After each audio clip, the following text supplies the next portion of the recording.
Gagan, how are you? I'm fantastic, sir. What about you? Oh, I am fantastic, but not as fantastic as you, because this is Gagan. Normally, Gagan doesn't have a fairy chin, but he's growing his fairy chin because you're about to get married. That's true. That's very exciting. You're going back to India. Yep.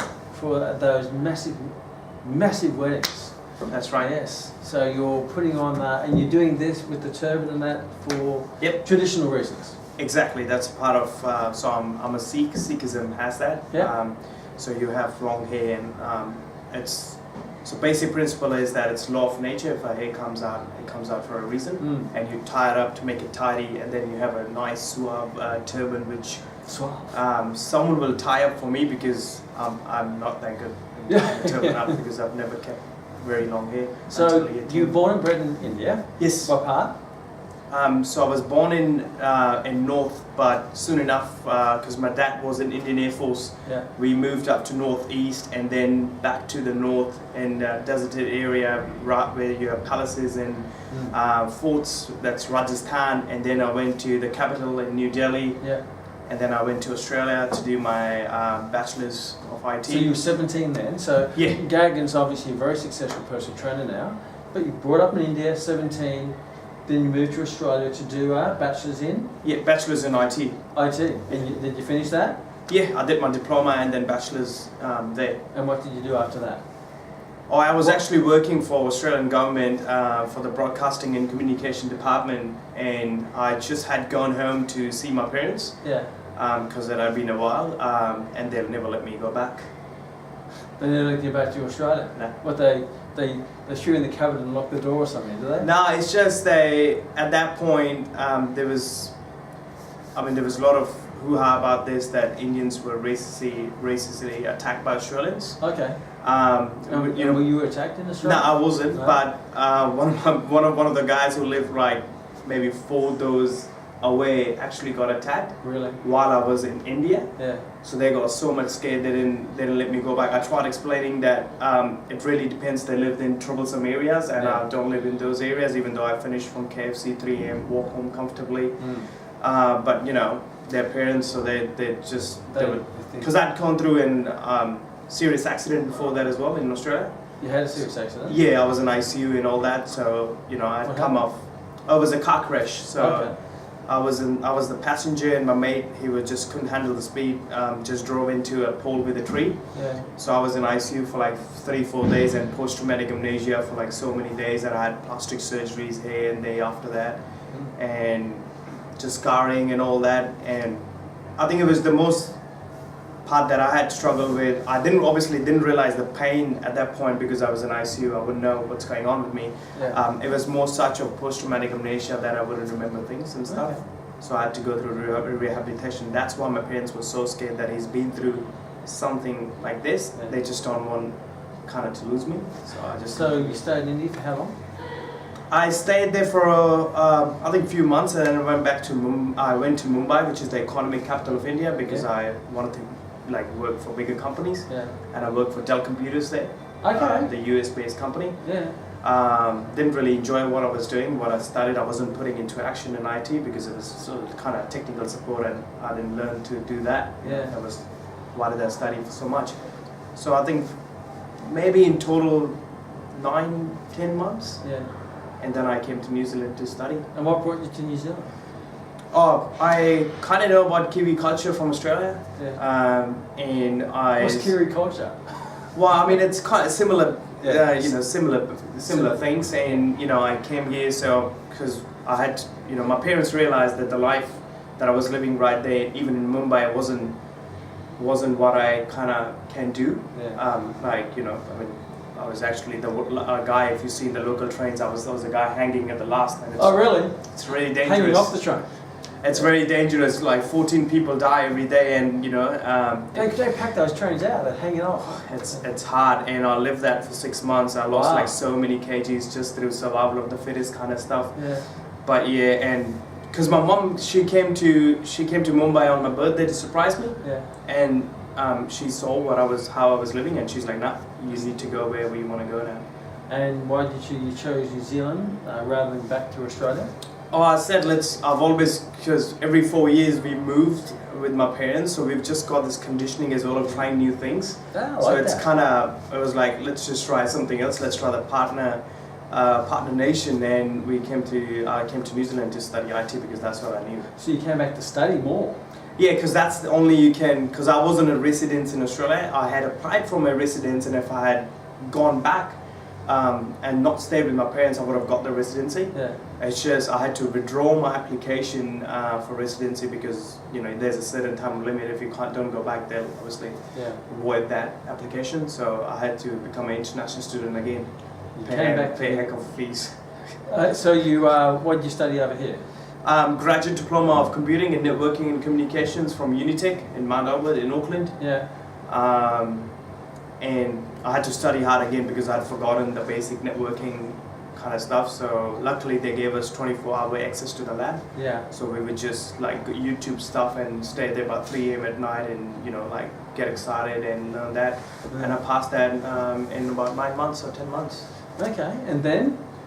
And then I This is all leading briefly- to a successful career in personal training. Yeah. Then I went to India just briefly for my sister's wedding. Yeah. And then I came back and I worked for an Australian company called iiNet. It's a broadband company. Like in New Zealand, you have Vodafone, Telstra, or Telecom, or Yeah. different nations will have different companies. I worked for them for a year and a half. Got my residency through them because it was what I studied, so it was close to there. Yeah. I mean, even though it wasn't networking, but the immigration thought it's close enough, Yeah. and they gave me residency. Oh, wow. And after that, So how did you fall into personal training? so after that, briefly, I worked for a company as a field engineer. Then I worked for FPOS New Zealand. That was a good job for 2 years because I drove around all around the nation installing FPOS machine. From North Island to South Island, I've traveled everywhere, Yeah. seen every part of every corner of every state. I loved it, and that's how I met Gagan. Yeah, I remember that day. You walked into my office to install our, FPOS machine. Yes. A wireless FPOS machine. and what happened then? Do you remember? It's so funny that now I know how busy you are. It was kind of surprising how I even found you there because, I mean, technically we were supposed to ring customers, but I just used to rock up because, I don't want to hear yes or no. I have to finish my 15 a day, so I would just rock up and you were actually there. And because of, I'd gained a lot of weight after, my accident, and I was born asthmatic, so I couldn't even run, say, more than 100 meters. So over the years, I was inclined toward fitness, Yeah. and I'd got myself to a level that I didn't need say inhaler to even run. So I wanted to see that if I can help more people out. So it was always in the back of my mind. And then I just ask you that, hey, do you guys have part-time study or something like that? Mm. And then obviously we had a brief conversation, and then you introduced me to G a few days later. Yeah. And he told me about the process, and he said go home and think, and I said no, I'm not gonna go home and think because if I think it's just gonna paralysis of choice. Yeah. I said I'm gonna do it, sign me up. Wow, and that you did. And I did. So what is it about Max that appealed to you? During the whole process, and I've said that before as well, and I say that to everyone as well. What's Max given me is, it's almost, I can't really put that in words because even though I wasn't a personal trainer or a fitness coach, it would have helped me a lot in my life. Like, I didn't read books before, and as part of the curriculum, you just don't teach fitness, you teach fitness part of the business side of things as well, sales part of things as well. In order to complete those even assignments, we have to read the books even though we're not into it, and that's how you get into habits of doing that. And now I listen to podcasts and read books. I've just got a habit of that. So most of all, it's made me highly into self-development, which it's really, really important because if you're not growing, you're dead. Yeah. I probably knew that always in the subconscious mind, but I never knew that it never came into the frontal cortex as well, and I could never put it into words. Yeah. So that's number one thing, and obviously with fitness as well, it's just like so simple. I don't know why world makes it so hard, and I've tried the same philosophy, what you've taught at Max, and I've gotten results with training people once or twice a week kind of stuff, and that's what I do now. Yeah. Wow. So what's the difference between the Gagan before when you were FPOS and IT to now? What's been the biggest transition of the change in you? The biggest difference is self-development. You know, I have the habit of now, like, there's no goal setting and all that. You know, it's just kind of like you get familiar too much with too many things. You kind of know you have to do it, but why do you want to? You don't end up doing it. So with Max, you know, I've actually started putting things into action. You know, the goal setting part of things. How do you, you know, create a vision, but you have checkpoints in the middle, because if you don't have checkpoints, it's too vague. If you don't have the vision, where's the checkpoint leading you? So it's kind of all interrelated. And as a person, it's put a huge difference in what I do, and I think I put huge stress, number one stress on that. And whatever I do, I've got that, you know, the consciousness of identifying the patterns and working according to it. And plus, I've actually, like, fitness wasn't my passion. You know, I still would say helping people is my passion. Fitness is a way I do it. Fitness is a vehicle. Exactly. So I'm not, like, when I joined Tom Fit, these guys are so good. Like, everyone is expert in what they do. It was almost too much for me when I went as a team meeting with Tommy, that these guys are like, someone is a bodybuilder, someone is an online coach, someone has done Ironman, someone's got their own TV show, someone's got an army background. And the beautiful thing, most of them are Max students. And they're all Max students. And it's the beautiful thing here, that's why I approached Tommy, because I saw that in one of the 95th or 96th chapter. We did the interview with Tommy. And that's why, and he loved it, exactly, even though I live in Mount Roskill, where people watching it's a little bit far away from, it's not the same area, because I didn't want to work for like a local gym. You didn't want to be average.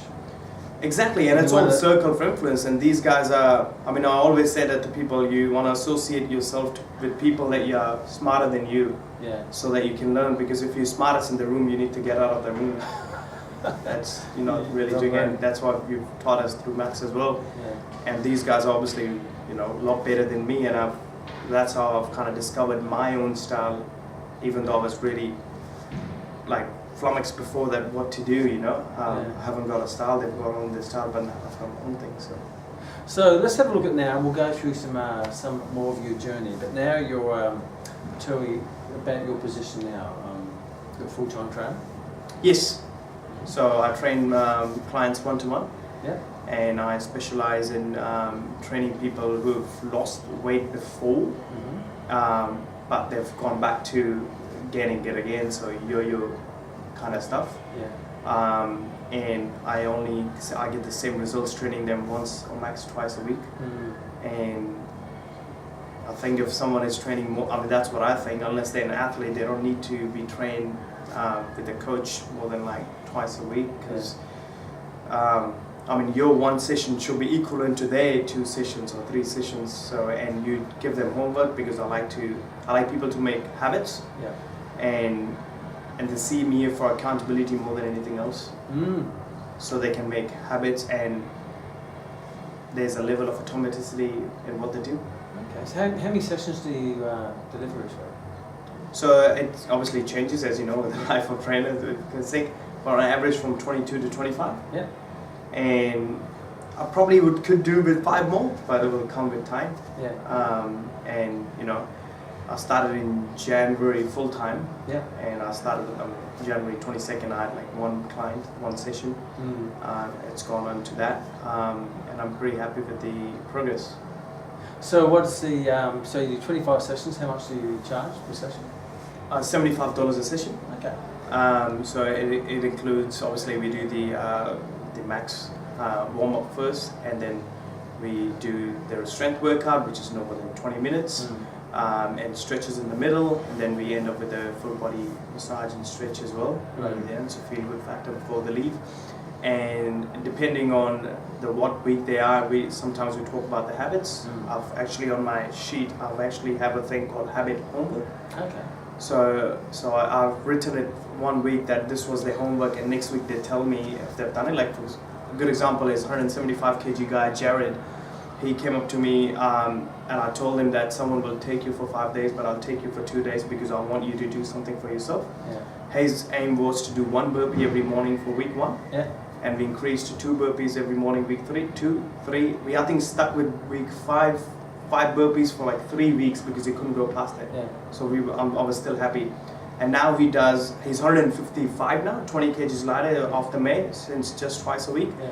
And he does 12 burpees every morning, and the big joint tells me that he doesn't feel 9 burpees. Wow. How good is that? That's slow little steps, isn't it? And I tested him the other day, and I said, you will do 30 burpees. Mm. And he was really, obviously, surprised, but then he did it. 30 burpees, 155 kg guy, I haven't seen that. He can only do 1 when he started. Hey? And he can only do 1 when he started. When he started, because that's what we asked him. You know, just slowly. So what is the most satisfying thing to you for being a personal trainer?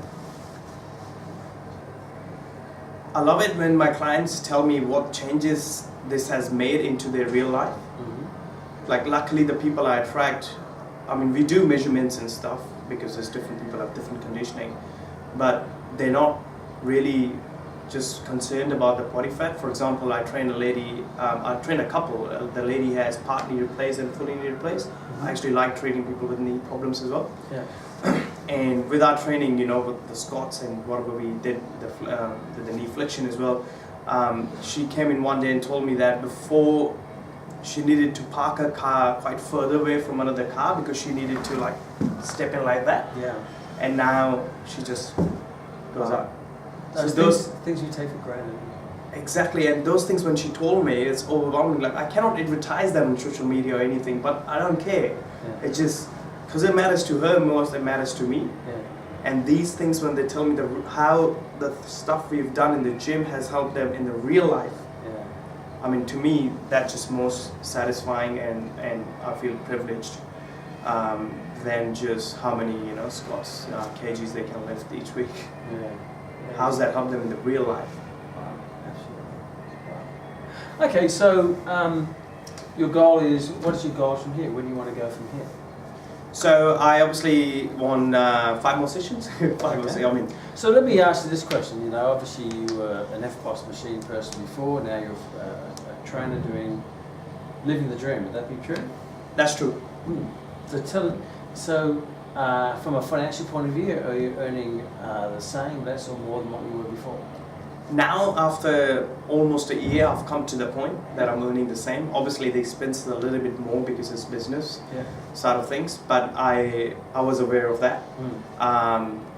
The goal hasn't, I mean, it's still not there, but obviously I had checkpoints which I'm clearing every time, like, earning a K a week, and, that's being met, and then 1,200, 1,400, 1,600 kind of stuff.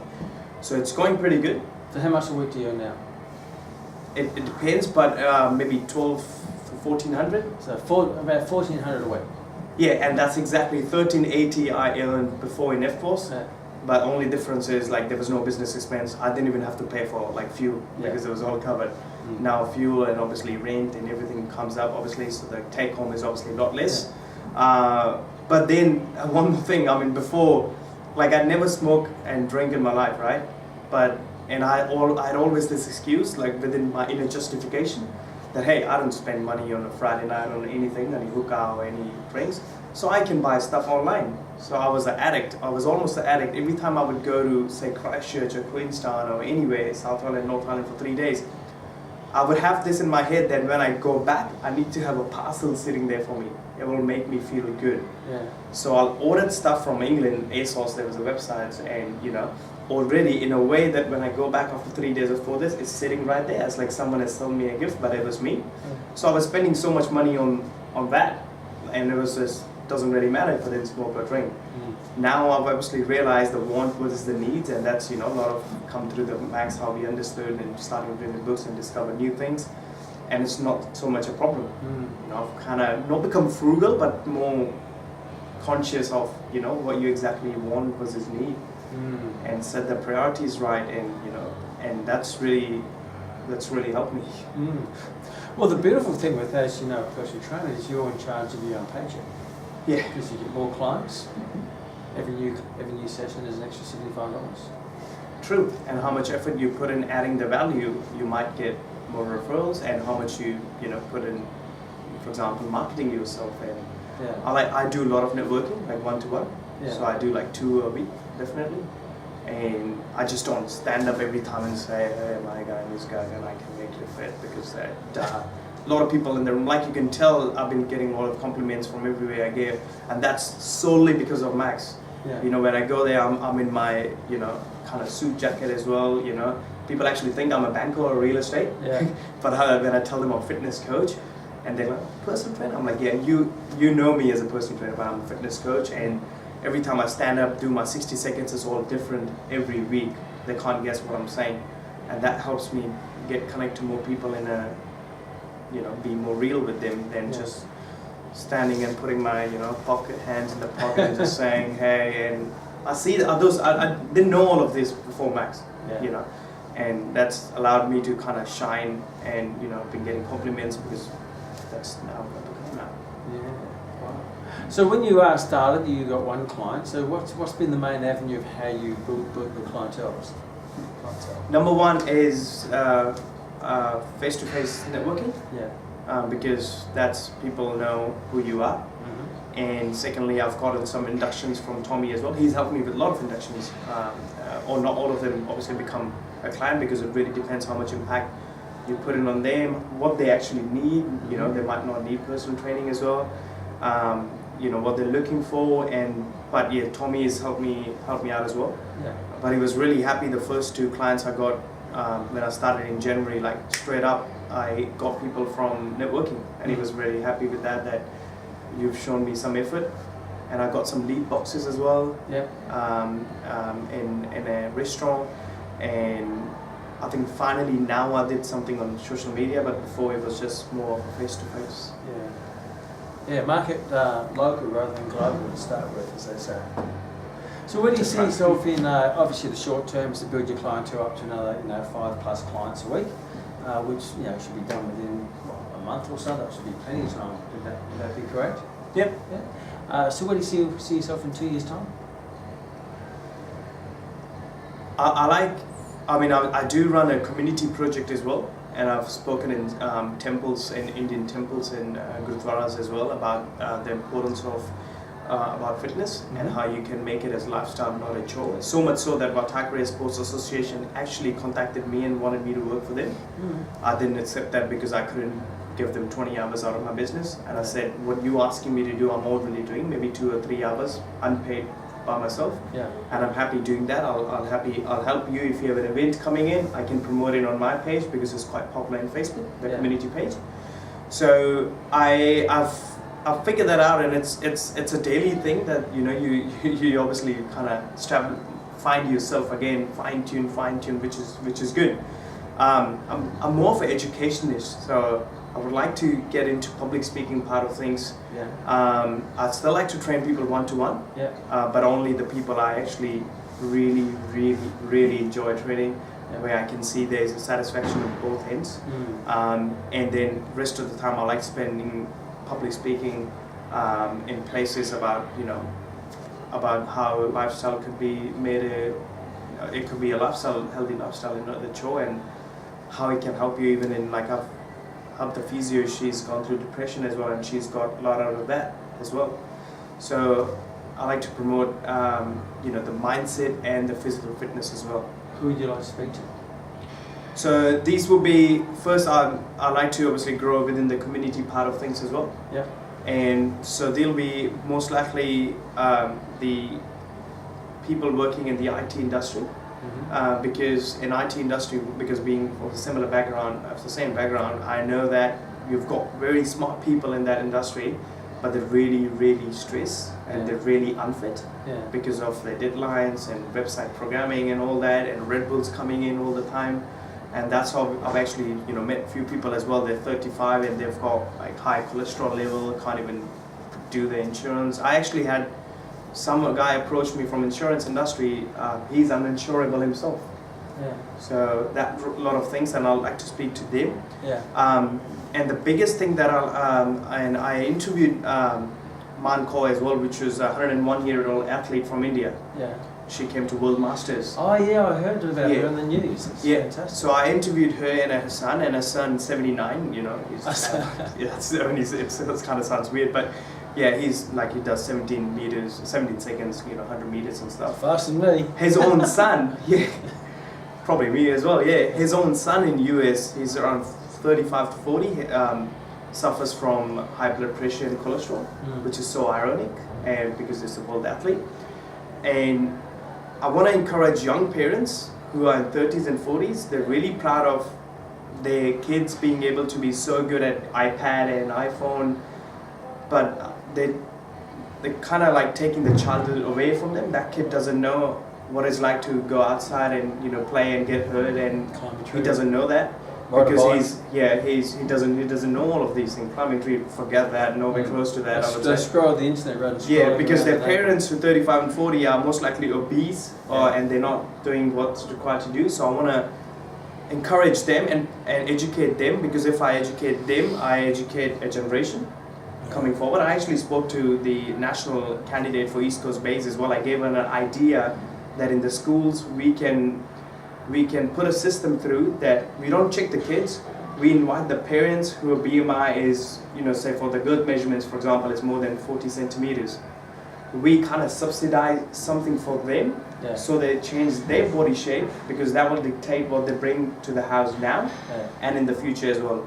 She hasn't got back to me because politicians, or she might be busy as well. But if that idea kicks in as well, I'd love to be included in that as well. Well, there's plenty of opportunities in the fitness profession, and you sure will pave your own way.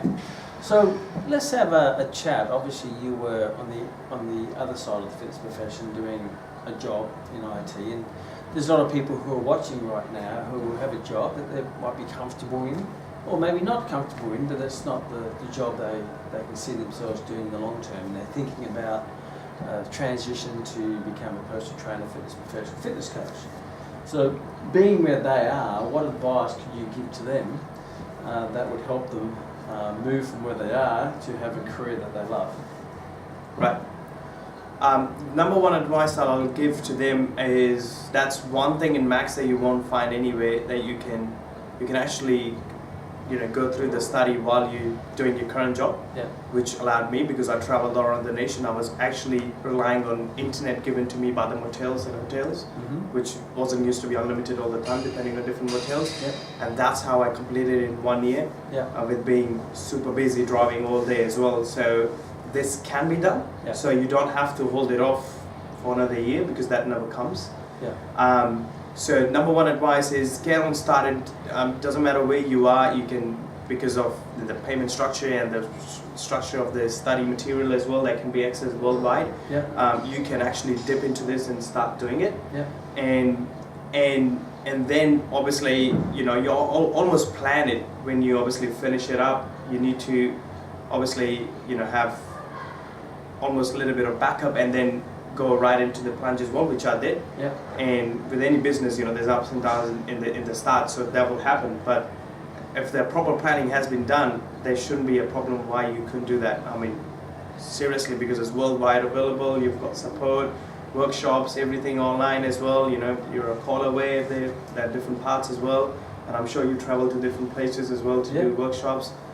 I see that as no reason, and please, it will make you not. It will just not.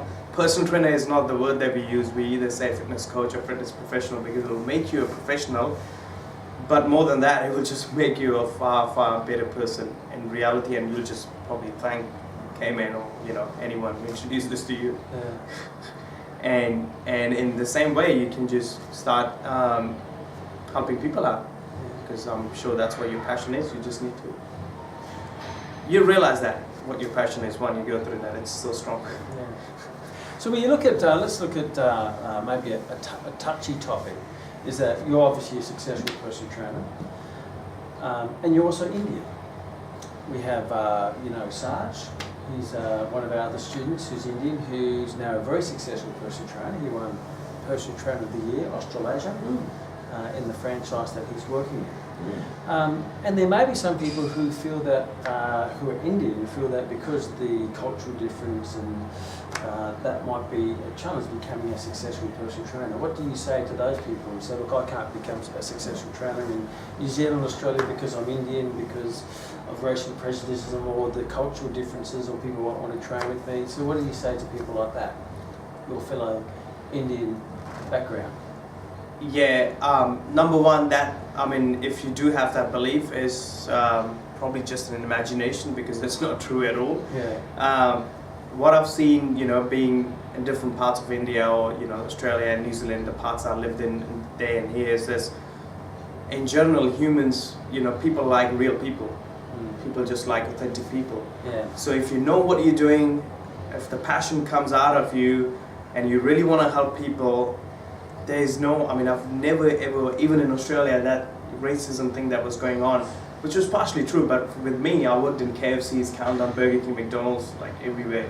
I'd never faced that. Yeah. So I think it's all about being real and being authentic and being passionate about what you're doing, and it's just, like for like kind of stuff. People, you'll attract people. Obviously, I'm not saying there not be people that wouldn't have their apprehensions about it, but who cares? Well, some people have apprehensions about training with me because they've got no hair. But that's True. That's there, like in Australia. Or I'm too old, or whatever it might be, because there's always going to be some form of prejudice. But if you're a great human being and you're authentic, it'll come out. Yeah. That's all you need. Just be yourself, and it doesn't matter who you are. I saw a trainer. She was Chinese. She couldn't even speak proper English, and she was in Napier or something. I can't remember. I've travelled so much that I can't even remember where it was. It was some part of North Island. Yeah. And she looked quite busy, because I was there for a week and I was using their facility, and I said, hey, I'm a trainer as well. Would you mind using it? And they were so nice. And she had like a lot of clients and like people connecting and laughing and stuff.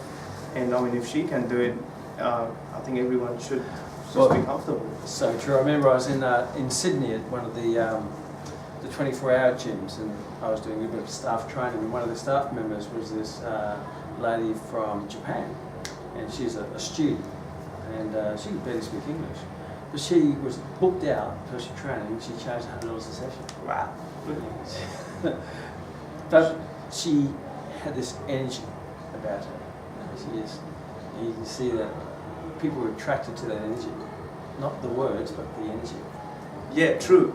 And one more tip that I would have for anyone, who was thinking about going to Max as well, that apart from teaching you how to present yourself, as I would say in this day and age, because we've become so judgmental that you do need to kind of be perceived as good to be good. Rather than just being good. You will learn that in Max, that how to present yourself, but that's not about it. You'll learn the science as well. It's not just kind of teaching you how to look good and go out and just sell yourself. You'll actually learn the science in a very simplified manner. So it's like the best of both worlds. You learn the science, but if you just learn the science, and many fitness institutes probably teach that. If you don't teach you the other part, then people just give up. And I had those points in my training career as well, that I was thinking if I made the right choice. But you just have to believe in yourself, and you almost have to see if you were teary-eyed when you started this. Are you still that overwhelmed, which I was? Yeah. So I kind of went with my gut feeling. So Max will teach you not just the science, but obviously to present, and not just the presentation, but the science. It's the best of both worlds. Yeah. What else you could ask for? Wow.